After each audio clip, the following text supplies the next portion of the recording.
The Roman Empire's messengers rode white horses, symbols of imperial authority and victory, carrying decrees that could mean life or death. Yet in John's vision on Patmos, a rider on a white horse appears not as a herald of Rome's power, but as the terrifying first herald of God's ultimate judgment. This is a story about conquest, war, famine, and death unleashed upon the earth, not by human hands, but by divine decree. This is the story of the Four Horsemen of Revelation. John, exiled to the rocky island of Patmos for preaching the word of God, found himself transported in spirit to the very throne room of heaven. He witnessed the Lamb, Jesus Christ, worthy alone to open the scroll sealed with 7 seals, containing God's plan for the culmination of history. As the Lamb broke the first seal, one of the 4 living creatures surrounding the throne called out with a voice like thunder, "Come!" Instantly, John saw a white horse. Its rider held a bow, and a crown was given to him. He rode out as a conqueror bent on conquest. This figure, radiating an aura of false peace and deceptive victory, represents the spirit of conquest that sweeps across nations and generations. It embodies ideologies promising utopia through domination, false prophets leading multitudes astray, and the relentless ambition for power that fuels empires and shatters lives. He is permitted to ride, not as a victor in God's ultimate plan, but as an instrument of divine testing and judgment, initiating the tumultuous events foretold. His presence signals the beginning of the end, a time when the world's illusions of control are shattered by heavenly purpose. The rider's crown signifies authority, but it is authority granted only for a season, destined to be overthrown by the true king. The bow without arrows hints at the psychological and ideological warfare he wages, conquering minds and hearts before territory. This first horseman sets the stage for the escalating tribulation, a stark reminder that the path of rebellion against God begins with the seductive allure of conquest and false promises. The breaking of the second seal unleashed a force so primal it stains human history crimson. When the Lamb opened it, the second living creature commanded, "Come." Then another horse, fiery red, burst forth. Its rider was given power to take peace from the earth, explicitly granted the authority to make people slay each other. To him was given a large sword. This is no ordinary conflict. This horseman embodies the terrifying reality of war, unleashed on a catastrophic scale. He doesn't just bring battles. He actively removes peace, plunging nations and communities into violent chaos where brother turns against brother.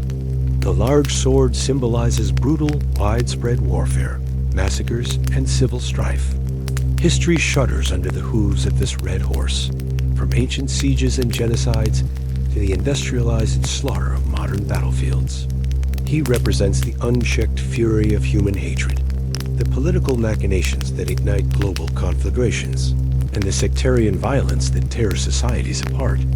His power is not absolute, but permitted, a consequence of humanity's rejection of God's shalom. The fiery red color mirrors the blood spilled and the consuming flames of destruction. This horseman-esque ride signifies the terrifying ease with which humanity descends into self-destruction once the restraint of peace is lifted. He reveals the dark potential within the human heart, the capacity for violence unleashed when fear, greed, or ideology reign supreme. His appearance after the White Horseman suggests that the deceptive conquest often precedes the violent struggle, the inevitable clash when competing ambitions collide.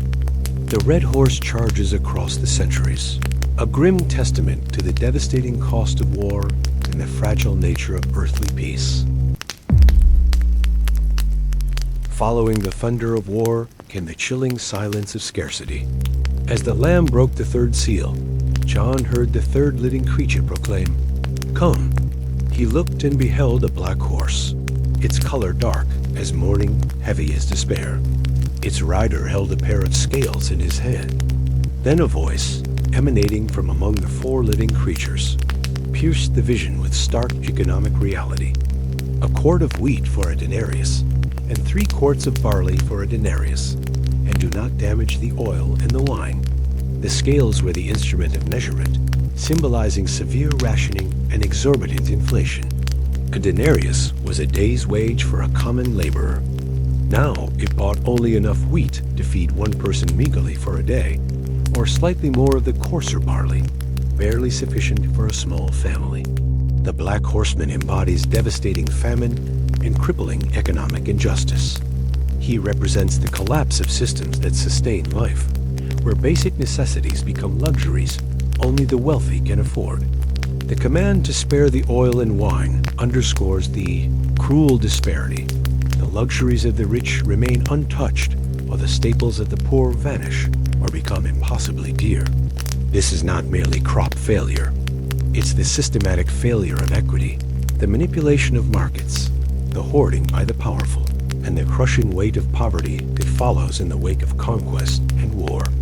The Black Horse moves slowly, deliberately, its darkness spreading a shroud of hunger and hopelessness. Its rider's scales tip relentlessly against the common person, measuring out suffering in precise, cruel increments. He reveals how easily human society fractures along lines of wealth and access when resources grow scarce, exposing the vulnerability of the many to the greed or mismanagement of the few. His presence confirms that the consequences of human sin and divine judgment extend deeply into the fabric of daily survival. The fourth seal's breaking released a presence so dreadful, its name is death. At the command of the fourth living creature, "Come," John saw a horse whose color was pale, sickly green, the hue of a decaying corpse. Its rider's name was Death, and Hades followed close behind him, a grave ready to swallow his victims. Authority over a fourth of the earth was given to them, power to kill by sword, by famine, by plague, and by the wild beasts of the earth. This Pale Horseman is the ultimate harvester, gathering the grim yield sown by the riders who preceded him. He is the culmination, the death dealt in the wars of the Red Horseman, the starvation caused by the Black Horseman's famine, the pestilence that often follows in war's wake, and the chaos allowing wild beasts to threaten human settlements. His authority is terrifyingly vast. A quarter of humanity falls under his shadow. He is not just physical death, but the embodiment of mortality's triumph and the seeming victory of the grave. Hades, following immediately, signifies the realm of the dead claiming its victims. The pale green color speaks of sickness, decay, and the pallor of the lifeless. This horseman reveals the inescapable consequence of sin and the brokenness of the world, physical death. He demonstrates the limits of human power and the ultimate futility of resisting God's ordained judgment through purely earthly means. His ride is a sobering reminder of mortality, not just individual, but on a catastrophic, divinely permitted scale. He brings the first 3 judgments to their devastating conclusion, showing how conquest, war, and famine inevitably lead to widespread death. Yet even in this terrifying vision, his authority is limited and granted. He is not sovereign. His name is known, and his reign, like the others, is temporary, preceding the final judgments and ultimate restoration. The Pale Horse is the shadow that falls across all creation, the stark reality of the curse manifest in its most final form. The vision of the Four Horsemen is not merely an ancient prophecy or a fantastical spectacle. It is a profound mirror held up to the relentless cycles of human history and the enduring condition of a world groaning under the weight of sin. We see the White Horseman's spirit in every ideology, promising salvation through domination, every false messiah, and the seductive lure of power that corrupts absolutely. The Red Horseman's terrible sword flashes in every act of genocide, every civil war fueled by ancient hatreds, and the constant drumbeat of conflict that defines so much of our shared past and present. The Black Horseman's scales tip unjustly in every famine engineered by greed or neglect, every economic collapse devastating the vulnerable, and the ever-widening chasm between abundance and desperate need. The Pale Horseman's shadow falls long, reminding us of our shared mortality, the fragility of life in the face of pandemic, disaster, and the relentless march of time. These horsemen represent the catastrophic consequences of humanity's collective rebellion against God and the divine judgment that permits such forces to operate within history. They reveal that the suffering and chaos we witness are not random, but exist within a larger, divine narrative moving towards ultimate resolution. Yet, Revelation offers profound hope. The horsemen ride only because the Lamb opens the seals. Their authority is limited. Their time is appointed.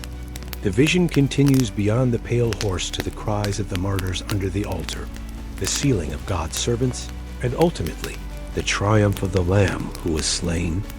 The horsemen depict the terrible reality of judgment, but they point towards the necessity of Christ's return and the final establishment of a kingdom where death, mourning, crying, and pain will be no more. Their ride is a call to recognize the world's brokenness, to turn towards the true conqueror who offers not a crown of earthly power, but a crown of life, and to find hope not in the shifting sands of human empires, but in the eternal throne of God.